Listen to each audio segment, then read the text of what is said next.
Greetings, everyone. I am the Hipster Snek, and today we'll be meeting our Halloween pick for Monster.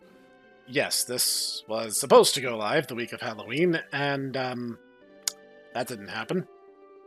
Before we get started, please do that like, comment, subscribe combo. Thank you. Now, let's get cooking. We're going to be kicking it off with the Wracky, the possessed doll monster. Fun fact, his Japanese name was actually just Chucky, but the translated name was retroactively applied after the fact due to obvious copyright problems.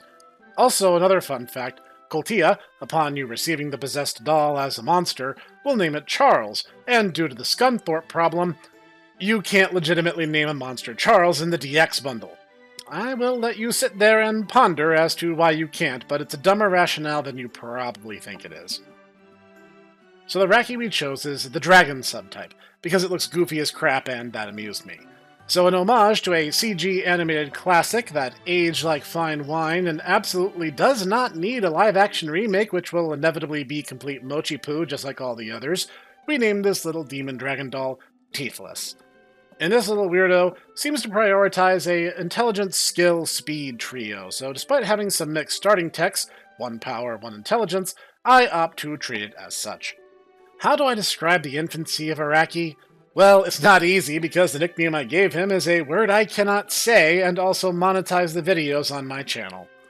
But I'll give you a hint. It rhymes with, "You riddle-ducking pit." This willful little dolly decided to test my patience every step of the way. He cheated on drills constantly, and the only way to get him to stop is to improve his disposition. Now, there are items that will do this, but remember the proviso I raised in the first episode. I can't use meta-knowledge I wouldn't have had in the 90s.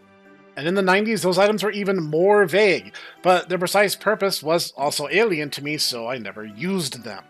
So all I could do was scold him, which even back in the day, I knew spiked his stress levels.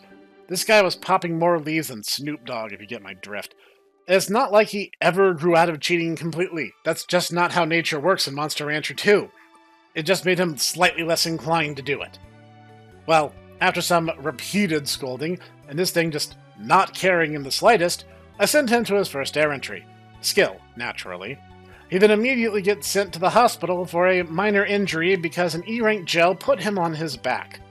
Bad start, but he got air shot, then S-accuracy attack.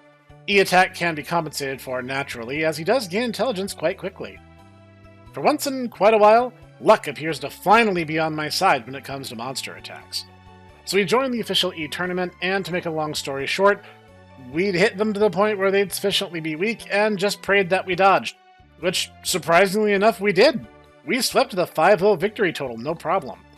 I mean, you guys don't really need me to give you the blow-for-blow on E-rank of all things, right? Anyway, I then sent Teethless onto the intelligence course, whereupon he stomps a wild gaboo, much to my amusement. The thought of pulling him out after what happened last time crosses my mind, and then I consider all the times he's been a little thorn in my snecky butt, and I decide that I won't be doing that. But he won, so the problem solved itself anyway. For it, we got Necromancy. And while Force E hit C is not impressive on its face, this is a withering movement to rake guts away from its enemies, it would soon become one of my favorite moves in our crazy little monster's arsenal. Sometime, and many cheats on drills later, we enter the Pear Cup, or Pare Pare, I still don't care, to help size up where we reside, power-wise. I was nervous because while we were getting moves and doing well stat-wise, I had concerns.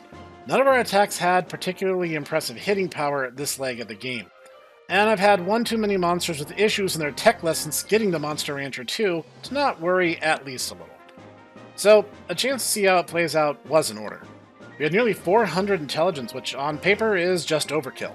But our speed was just 250 and our skill 100 less, so I needed to see how this would actually wash. Hailfall met a barrage of air shots and fell, so no real issue there. Sakura art sucks, and I hate it, and it dodged every attack with annoying frequency and forced us to lose via timeout. And then Capella rolled over us and KO'd us. Okay, that tears it. No more Mr. Nice Snek. You want to muck around on your drills, you stupid dragon doll? I got the cash to stuff as many mint leaves as it takes to make you halfway decent. Now, we put the nose to the grindstone. The trip to the coast for skill yields no new tech, so I just kind of grind for a while, kind of a long while, And then we challenged the D official. 460 in intelligence, 300 in speed, and not much in skill, honestly. It's just kind of this monster's blind spot, near as I can tell.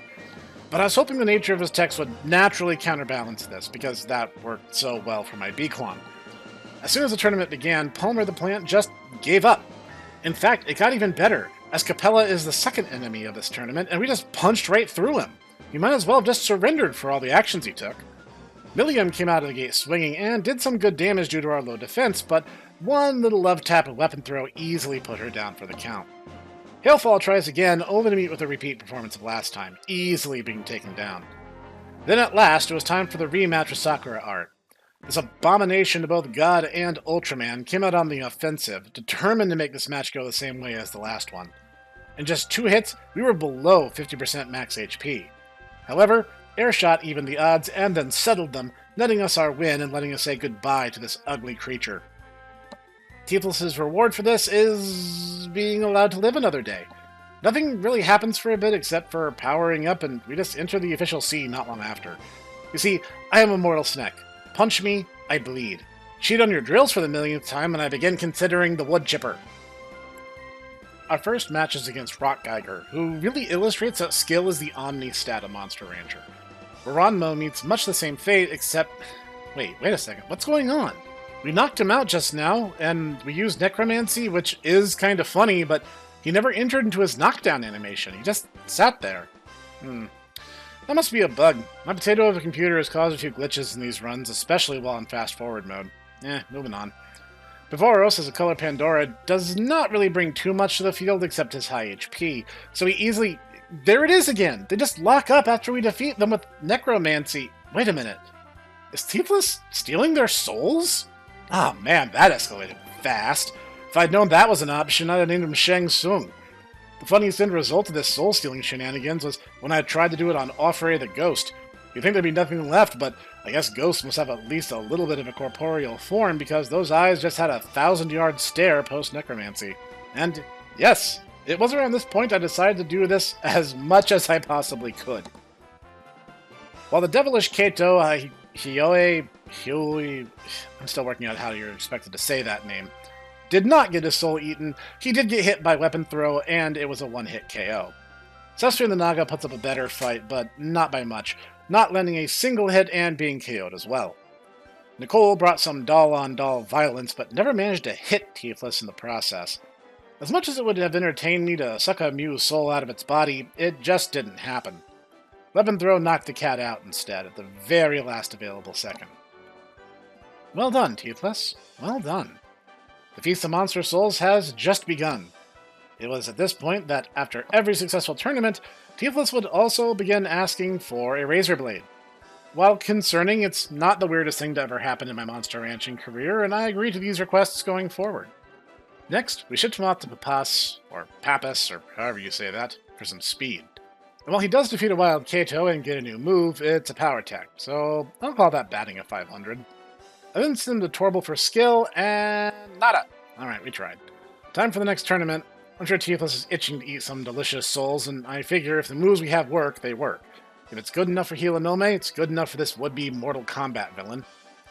The official B arrived, and our first enemy, Balloom, the Baku, is no big threat, and yes, gets his soul taken for his trouble. Come to think of it, this would be a very big logistical hurdle for Ima, but that sounds like a them problem. Pirato is the usual non-threat he always is and gets KO'd, but gets to keep his soul. What can I say, I have a soft spot for Nitons. Epsilon the Hanger was the first near miss. He got us down to critical very quickly, and then was a non-issue for the rest of the fight, and we just KO him. Again, missed the chance to indulge, but whatever. Duelist the Monol was no fight at all, basically. We just knocked him out. Ghoulshine, meanwhile, was the real problem. He actually roughed us up, and we lost via timeout, much to my great annoyance. The Quell the Hare had a low defense exploited and his soul taken for his trouble, leaving a princely rabbit statue mid-arena. Lastly, Sanjuris the Galley was evasive and managed to avoid the knockout, but just barely, letting us win by time. After our win, Kavaro stopped by, and for the first time in this series, I was tempted to go. But it was literally the week after the official, which means he was already tired out, so it was a bad offer at the time. Well, Maybe next go around. Spoiler alert, it didn't happen the next time around either for precisely the same reason. I rather prefer how Monster Rancher Advance 2 handled expeditions, but hey, that's just me. Anyway, next is back to the intelligence course, whereupon he gets a new move and gets accosted by Wild Saurian. I have to think about calling him out. Just throw in the towel. But this little Mochi Poo has been a problem child the entire time I've had him, and even after I was listed as his liked item, he continued to cheat and then get stressed when I told him to stop. So I decided to keep my promise. I won't save him. Not from this, not from anything else. Besides, he had a semi-decent chance of beating Wild Saurian despite some power disparity. Unfortunately, he didn't. He gets knocked clean out and stays a brief stint in the hospital. Wow, 2 for 2. After he returns to the ranch, I see his new move is Trick, which is a 32 guts cost move for attack stats roughly comparable to Weapon Throw, but with some additional withering. That was not worth it in any sense of the word. But whatever. Another journey to Pappas, another time wrecking the same Kato, and another power tech. Alright, forget it, it's useless to us. Well, I can't think of anything else to do but to return to the officials. So the official A starts us off by swearing Teethless against Sharkin, who just immediately one-hit KOs us. Alright, bad start, but fine, whatever. Next round is Catalina, who just immediately one-hit KOs. Okay, fine, we're not doing this stupid rank yet, for the love. In the downtime, we go to Karia, and we do get an intelligence tech, Head Spike, which is in the same range as 2 other intelligence moves, and it's bad, just kind of bad all around. C4, C hit, B withering, and 45 guts? Yeah, screw that. Unsurprisingly, it seems that Wracky is a kind of running gag that's every bit as much on the listener as it is the teller. Maybe I should have named him Jugama Jugama. Some time passes, and I decide to take another swat at the official A. What could it hurt? As a dragon subtype, he'd have lower than average lifespan, and after all the knockouts he suffered, Teethless is likely running a bit short on time, so we need to make the most of it. Sharkin returns as the first enemy, but things go very differently this time with our 600 plus speed. We not just knock him out this time, we take his soul as insult to injury. Siva wastes their guts in one big burst of the battle's intro, but misses completely and is easily knocked out in return. Gotrek meets a similar fate, not too much to say there. Catalina returns it. Are you kidding me? She just knocks us out again. Once more, skill is the omni stat. No stat matters as much as skill does. This makes monsters like Catalina nightmarish, and ones like Gotrek pathetically easy. Kitty shows up, but doesn't even stand a chance. She gets knocked out. Arculon is a battle where both sides miss a lot, but ultimately we wear him down for a win by timeout. Capon the Duckin is a footnote, easily getting brushed aside. We didn't have to try hard for this one. Unfortunately, that put us in a rematch with Catalina. I really hate Catalina at this point, and this fight is not easy, nor is it particularly fun.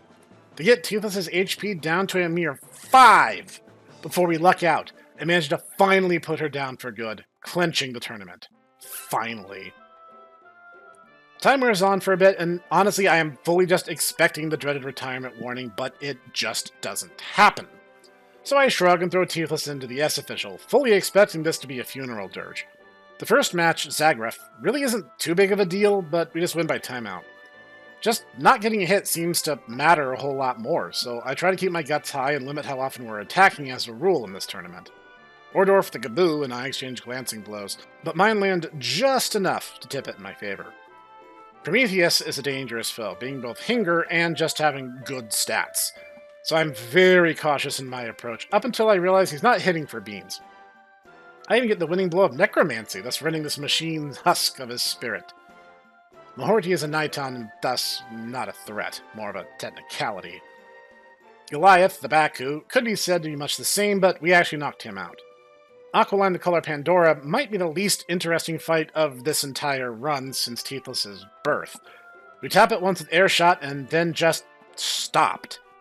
He swung at us a few times but never actually hit, and we just won. So I guess sometimes simple is best.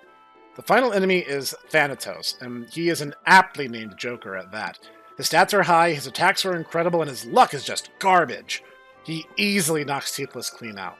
It's irrelevant, however, due to the win-loss ratio. We really should have just opted out and gave up, but whatever. The first time in this series, a monster has finally broken past the dreaded ceiling of the S official. It's a monster I've literally never given time of day before now. A spark lit within me. It was time. We could win. Maybe not Legend Cup kind of win, but Big Four might now be possible. In fact, the first one comes not too long after, so we dive in.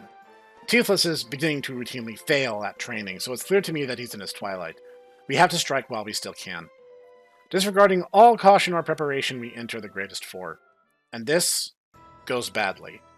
Zelandia the Dragon and Carmine the Joker knock Teethless out each. That alone would have made it numerically impossible to score a win. But I don't care anymore. I promised I wouldn't save him. So I won't. Not even from me. So we decide to battle for third place.